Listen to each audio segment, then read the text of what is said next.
Hey there, Mount Sinai Mission School 10th graders. Welcome to this explainer on your very first political science chapter.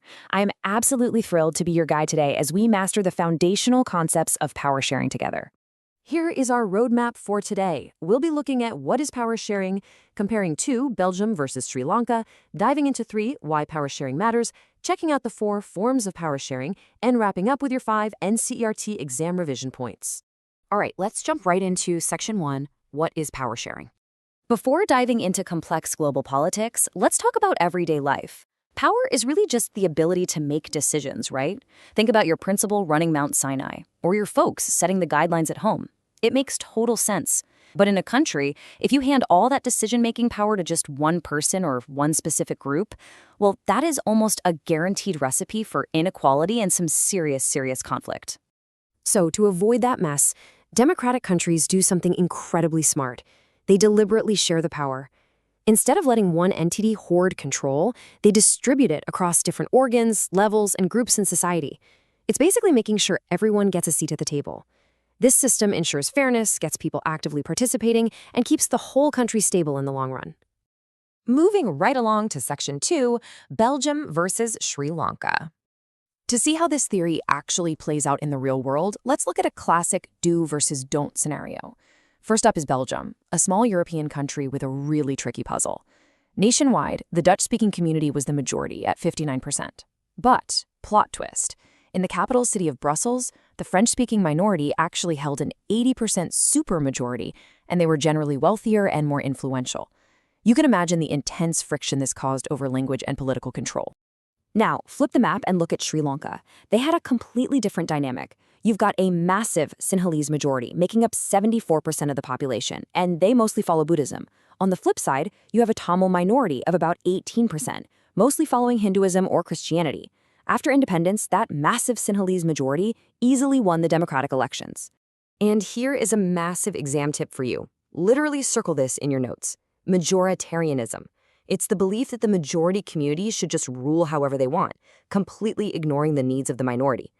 Instead of sharing power, the newly elected Sri Lankan government went all in on this exact disastrous belief. Let's see what that looked like in reality. In 1956, they passed the Sinhala Only Act. Boom, Sinhala is now the only official language. Then they start heavily favoring Sinhali applicants for government jobs and university spots, plus they gave special constitutional protection to Buddhism. The Tamils? They felt completely shut out and discriminated against. And, when you back an entire community into a corner like that, it sparks protests, demands for a separate state, and ultimately a tragic civil war where thousands of people lost their lives. But let's jump back to Belgium. They faced a similar division but did the exact opposite. Their leaders realized accommodation was way better than conflict. They literally sat down and rewrote their constitution to perfectly balance the power.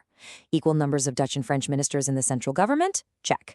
Transferring real power to state governments? Check. They even set up a separately balanced government just for Brussels and created this wildly unique community government to handle specific educational and cultural issues for each language group. So, look at the final score. It's night and day. Belgium's wise decision to share power brought them lasting peace, political stability, and national unity. Sri Lanka's stubborn refusal, by forcing majoritarianism, they dragged their nation into deep ethnic division and a devastating civil war. Which brings us to Section 3, why power sharing matters. Okay, let's zoom out from the history and look at the political science. When your CBSE board paper asks you, why is power sharing desirable? And trust me, it probably will. You need to organize your answer into 2 very specific categories. You've got prudential reasons and you've got moral reasons. Prudential is basically just a fancy word for practical and wise. Power sharing is desirable purely pragmatically because it literally stops social conflict and political instability. Think of Belgium's peace. Moral reasons, on the other hand, are about the very soul of a true democracy. It's the idea that citizens have a fundamental moral right to have a say in how they are governed. It is government by the people.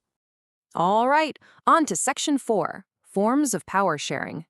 This right here is your ultimate cheat sheet for the 4 official ways modern democracies actually distribute power. We're talking horizontal, vertical, community representation among social groups, and finally, power sharing among political actors. Let's break these down one by one so you've got your exact exam examples ready to go. First up is the horizontal distribution. Picture a flat line. Power is shared across different organs, operating at the exact same level. The legislature making the laws, the executive enforcing them, and the judiciary interpreting them.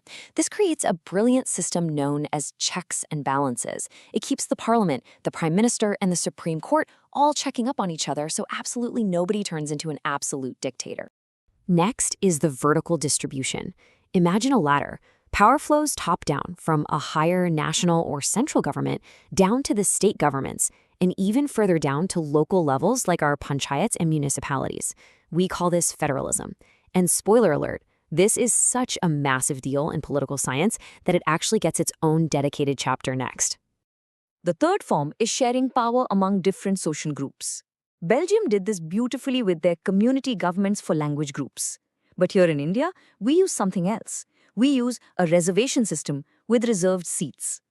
This is specifically designed to ensure fair representation and uplift socially weaker sections, giving everyone a crucial voice in the country's direction. And finally, the fourth form, sharing power among political parties, pressure groups, and social movements. You see, in a vibrant democracy, power is fluid. If elections happen and no single party gets an outright majority, they can't just take over. They have to form a coalition government. They literally have to join forces, compromise, and share the driver's seat to run the country. And that brings us to our final stop, Section 5, NCERT exam revision points. You guys have done an awesome job so far. Let's do a rapid-fire revision to really lock these into your memory for the boards. Remember the tale of two countries. Belgium accommodated and found peace, while Sri Lanka forced majoritarianism and fell into civil war. Remember the two reasons we share power: prudential for practical stability and moral because it's the democratic essence. And absolutely know your four forms: horizontal, vertical, social groups, and political parties. Seriously, sharing power is never a sign of weakness. It's the hallmark of a mature, stable nation that respects its diversity. I want to leave you with this final vital thought. A democracy works best when power is shared, not concentrated. Keep that powerful idea in mind as you prep, Mount Sinai students. Actually, take a look around your own life this week. Where else do you see power being shared successfully? Maybe even in your own community. Think about it. Best of luck with your revision and keep seeking to understand how this crazy world of ours actually works.